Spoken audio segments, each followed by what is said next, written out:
सेठ जी का युवा लड़का सत्संग में जाया करता था, लेकिन वो फिर भी सत्संग में जाता था। सेठ सेठानी ने काफी मना किया, मना करने के बाद भी वो सत्संग जाना छोड़ा नहीं। तो सेठ सेठानी को बड़ी चिंता हुई कहीं विरक्त ना हो जाए, और विरक्त हो जाने से हमारी सेवा कैसे कर पाएगा। इसलिए उसका विवाह कराए, साथ ही स्त्री को विदा कर लाए और पुत्र से कहा कि अब अपनी घर गृहणी संभालो, अपने घर गृहस्थी संभालो, हमसे कुछ वास्ता नहीं, हम दोनों अलग रहेंगे, तुम दोनों अलग रहो।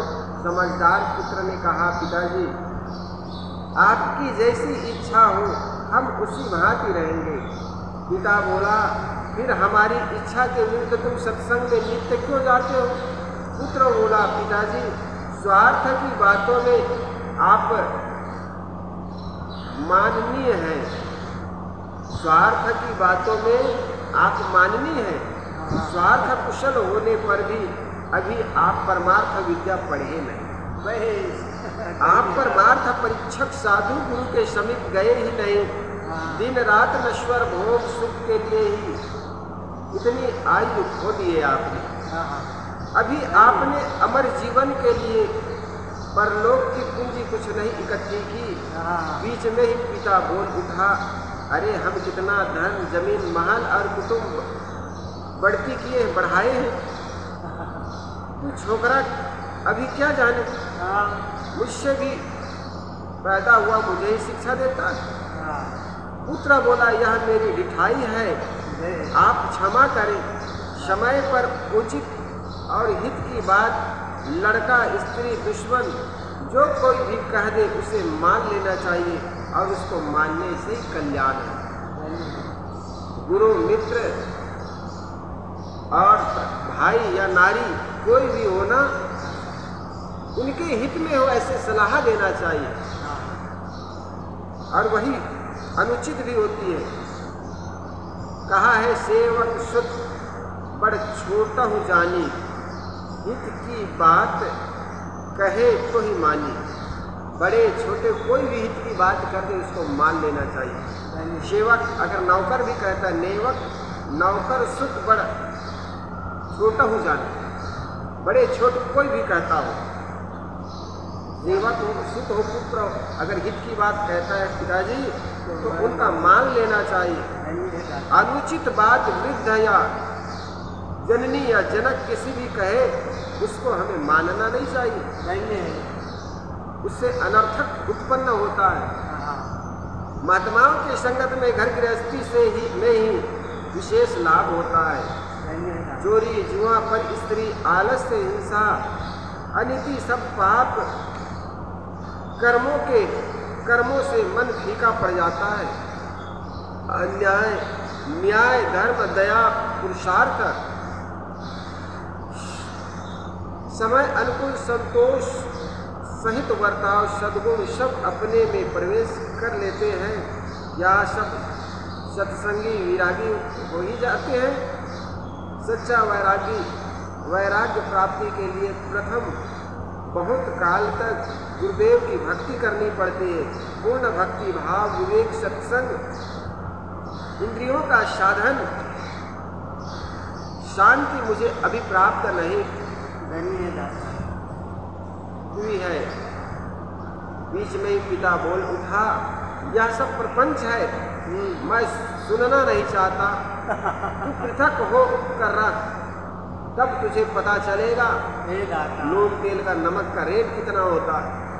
पुत्र पृथक रहने लगा। स्वयं तथा एक बुद्धिशाली नौकर के पुरुषार्थ से अपने निर्वाहिक काम धंधा को पूर्ण कर वह नित्य सत्संग में जाया करता था।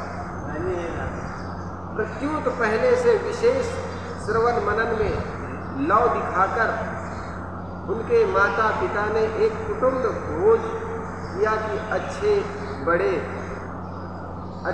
मनुष्य आकर इस भूले हुए लड़का को समझा दे। जब लड़का अच्छा मार्ग पर चलने लगे ना, तो माँ बाप समझते लड़का बिगड़ गया, साधु संगत करने लग जाए और कोई परमार्थ में लगे तो माँ बाप सोचते हैं कि ये तो बिगड़ गया, पड़ोसी समझते हैं ये बिगड़ गया, और लड़का वैसन विकार में फंसा हो ना, गांव की गलियों में 2 चक्कर रोज लगाता हो किसी के प्रेम में पड़ करके, तब घर के लोग सोचते हैं अब साधु नहीं होगा, ठीक है। तरह तरह की युक्तियां प्रयुक्तियां से काम लेता है ये संसारी लोग। तो बड़े बुजुर्गों को इकट्ठा करे ताकि बच्चों को समझाए, तो भोज भंडारा का कार्यक्रम किया ताकि हमारे इस बिगड़े हुए लड़के को समझा दे, है ना।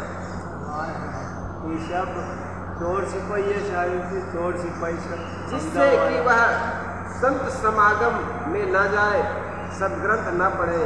इससे बहुत से विद्वान और चतुर विद्या धनवान मनुष्य थे जिनके लड़के को बुला करके योग्यता पूर्वक वंदना नमस्कार के पीछे सब समझाना प्रारंभ किया। वृद्धजन बहुत कुछ समझाकर अंत में कहने लगा, भैया कुल में कलंक न लगा, वैरागी साधु वह बने जो रोगी ऋणी और भूखा हो।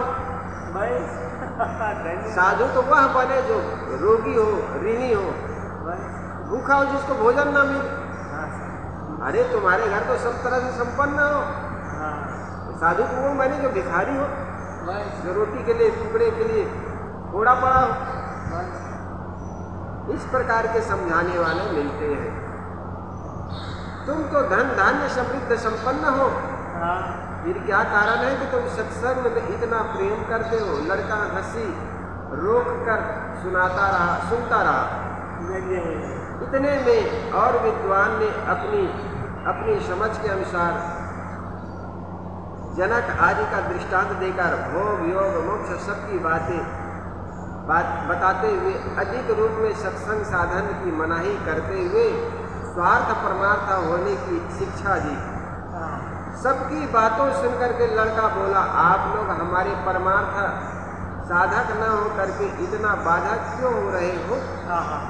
बड़ी उल्टी बुद्धि है कि जब लड़के कामी क्रोधी लोभी मोही हो करके चोरी हिंसा पर स्त्री गमन आदि करके उसको अर्पित आपत्ति में डालते हैं, तब तो संसारियों को दुख नहीं होता। और जब कोई सीधे सरल शुद्ध रीति से सन्मार्ग पर चलने लगता है तो इतनी उखाड़ इतनी पछाड़। किसी ने ठीक ही कहा है तो कि बैठत जौन डार कर काटत ताही डार, बैठत जौनी डार पर काटत ताही डार, विरत मरण को डर नहीं ऐसी गति संसार। धन्य है दातार, देखो तो ये नहीं है कि पड़े। बैठत जानी जौनी डार पर, जिस डार पर बैठा है काटत ताही डार, उसी डार पर काट रहा है। वीरत मरण को डर नहीं ऐसे गति संसार।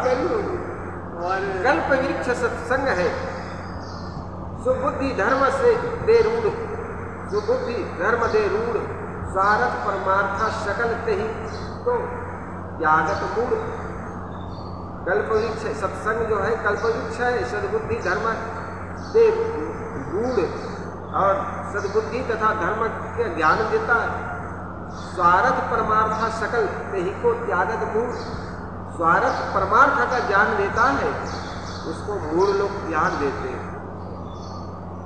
इत्यादि संवाद होने के पीछे लड़का अपने घर आया। उस दिन से उसे संसार से अधिक उपराम हो गई। वह अधिक सत्संग भक्ति सद्ग्रंथ साधन में जुटने लगा। यह देखकर उनके माता पिता ने लड़के की पत्नी से कहा, किसी प्रकार इसको वश में करो, नहीं तो ये हाथ से निकल जाए। नहीं तो डोरा डालो इसमें। स्त्री बोली, आज तक यह बात हमने क्यों नहीं बताए? स्त्री कहती, ये बात मुझे आज तक क्यों नहीं बताए? अच्छा, आज से मैं अपना काम संभालूंगी। उसी दिन से स्त्री सब कार्य व्यवहार पुरुष के मन अनुसार करते हुए धीरे धीरे पुरुष के मन को बांधने लगी। वह जब तब कहने लगी कि आप धर्म भक्ति साधन सब कुछ कीजिए, पर सत्संग व संत आश्रम में रात रात भर बैठने का क्या काम है? जाने का क्या जरूरत? आप सब कीजिए, परमार्थ कीजिए, लोक मंगल कीजिए, हमें कोई बाधा नहीं, लेकिन सत्संग आश्रम में जाकर रात रात भर रहने से क्या काम? पहले तो स्त्री की बात पर लड़के का ध्यान कम जाता था, पर उधर मन का आकर्षण होने के कारण धीरे धीरे सत्संग से रुक गया। पत्नी ऐसा चुंबक होती है। सत्संग की रुचि कम हो गई, परमार्थ दृष्टि मंद हो गया। परमार्थ दृष्टि मंद हो गई, तब भक्ति साधना भी बने कैसे? दिनों दिन ढीला पड़ने लगा। परंतु लड़के को इस बात पर कभी कभी बहुत पश्चाताप होता था। क्या कारण है कि मेरी पहले की शुद्ध दशा घटती जा रही है?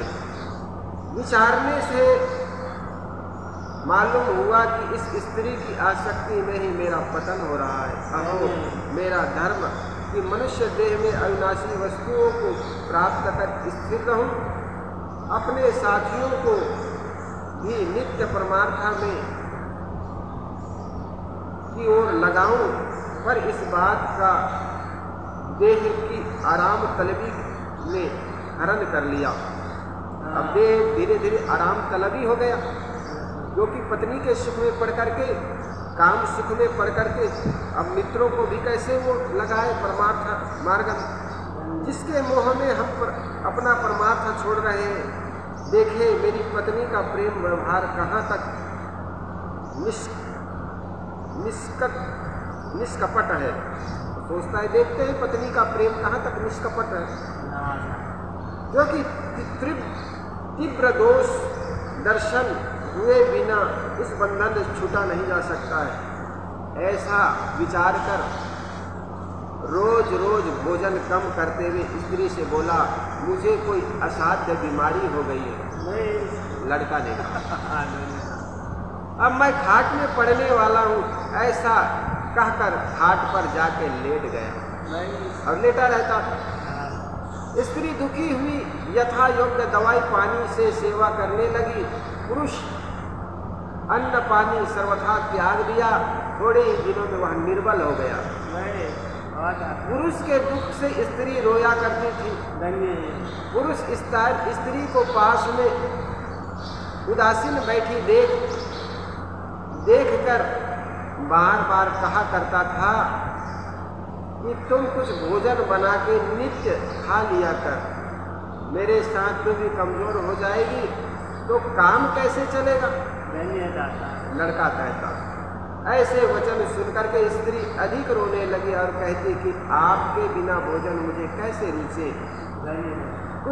कुछ भी हो, मैं खा नहीं सकती। कितने झूठे वचन अधिक प्रेम परिचय के लिए कह देती। बाद में जब पुरुष को देखे कि यह सो गया है, तब झट दूसरी तरफ हलवा बनाकर खा लेती।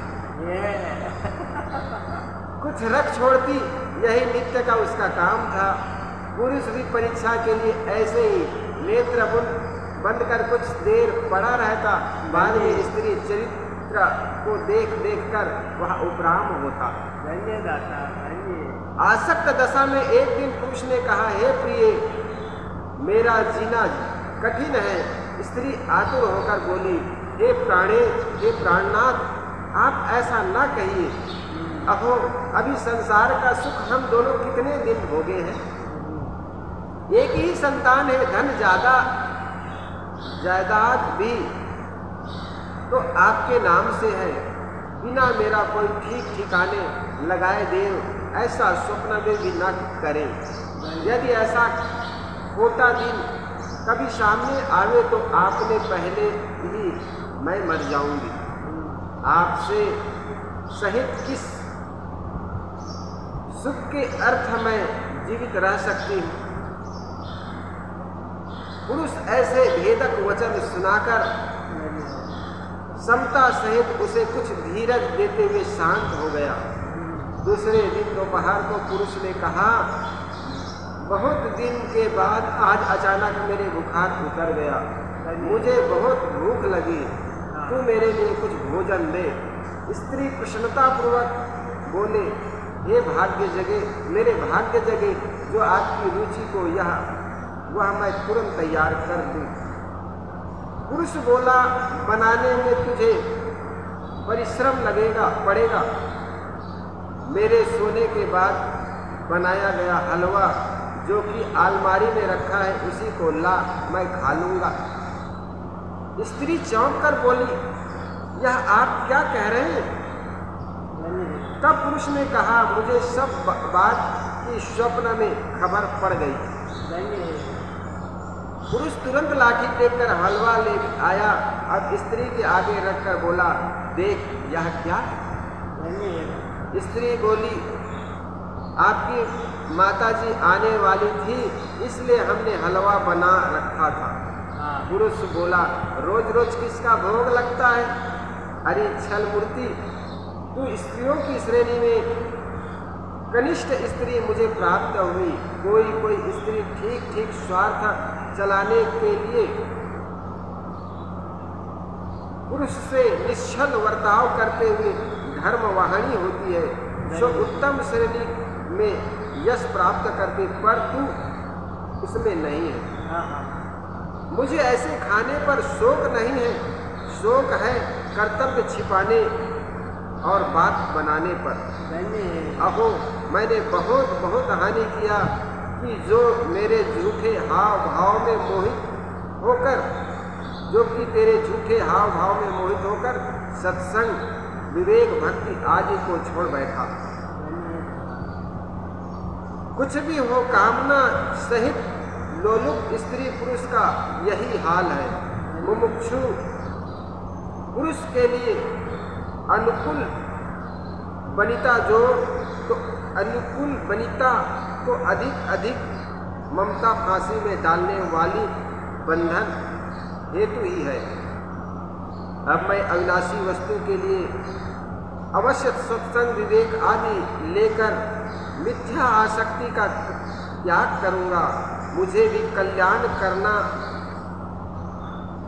हो तो कनिष्ठ स्त्रियों के दुर्गुण, चोरी, व्यभिचार, अशौच आदि को छोड़कर प्रथम सज्जनों के संग में प्रेम कर एक वर्ती हो सद्ग्रंथ पढ़ मन इंद्रियों को जीत के यथार्थ वर्ताव कर संतोष को ग्रहण करके निराश होकर अन्य प्राणी और कुटुंबियों के साथ शील धर्म न्याय से वर्ताव कर, साथ ही शुद्ध स्वार्थिक जीवन के साथ परमार्थिक साधन कर इत्यादि बातें कहकर वह सत्संग आदि सन्मार्ग में पुनः पहले के समान जुट गया। फिर कभी जालिनी के जाल में अन्य के बहकावे में न आया। इस प्रकार ऊपर के दृष्टांत से यह शिक्षा लेना चाहिए कि स्त्री स्ववश संबंधियों के साथ भी यथा योग्य सत्यता, सरलता, निष्कपटता, सच्चे प्रेम से के व्यवहार करें, नहीं तो उससे उसी स्त्री के समान अपमानित होना पड़ेगा।